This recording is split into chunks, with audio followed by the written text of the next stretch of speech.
Namhlanje usuku lokugcina ngci enyakeni ka-2024 okusho ukuthi bafethu sawuphethe lo nyaka lokho okuzindaba ezinhle kakhulu bafethu. Ake sibonge nje bafethu, sibonge uNkulunkulu, sibonge ukuthi ube nathi wasigcina waze washaya isikhathi. Akubanga yikho ukuhlanipha kwethu ukuphila nje kuze kushaya isikhathi. Noma ngabe mhlampe zikhona ihlobo zethu ezishile, kodwa thina sisuke sisekhona, sisuke saphila. Kufanele ukuthi sikubonge lokho uNkulunkulu ukuthi ukwazile ukuba nathi waze washaya isikhathi.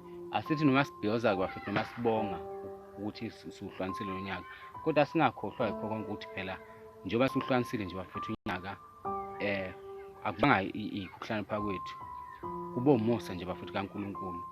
Bengizothi mina kuya ngami bese soqala sibonga uNkulunkulu kade uba sibhiyozeleke sijabule ngokwethu, ngoba lokhu ukujabula nje ngokwethu, lokhu esuke sijabula thina ngokwethu senze ngathi manje kube ukuhlanipha kwethu ukuthi siphele kuze kushaya isikhathi.